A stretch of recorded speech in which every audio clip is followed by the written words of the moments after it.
But believe it or not, there was a time in history where tourism was at its height, at its zenith, and was not to tour historic sites, but in order to travel, to see and seek wisdom and wise men.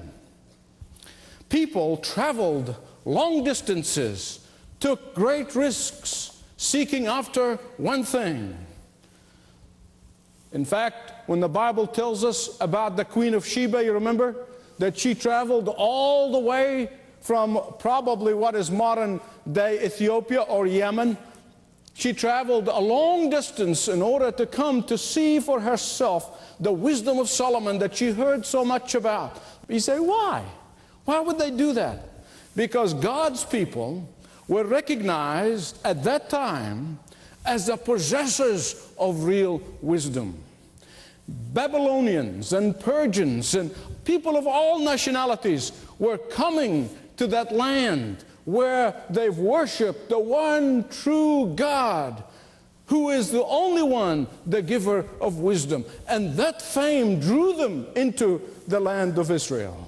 I found myself saying, oh Lord, oh, for that to be said of Christians today, that people would come long distance because they have heard about their commitment to Christ, because they've heard about the love for Jesus Christ, because they've heard that they are the men and women of faith, and people want to come and learn from them. I said, oh Lord, for the leaders of today to recognize that the fear of the Lord is the beginning of wisdom.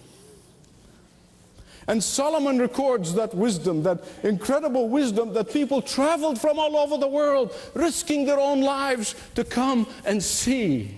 He recorded it in several books of the Bible, but Proverbs is chief among them. So please turn to the book of Proverbs, chapter 1, beginning at verse 20. Wisdom calls aloud in the street. She raises her voice in the public squares.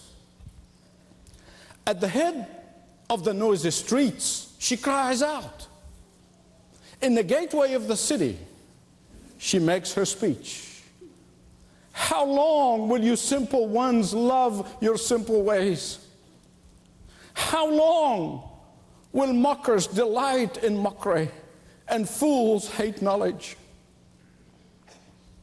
If you had responded to my rebuke, I would have poured out my heart to you and made my thoughts known to you.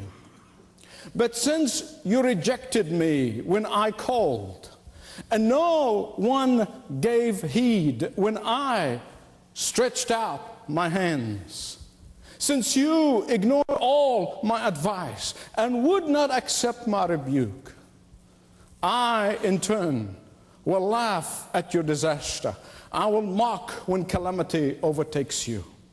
When calamity overtakes you like a storm, when disaster sweeps over you like the whirlwind, when distress and trouble overwhelms you, then they will call to me, but I will not answer.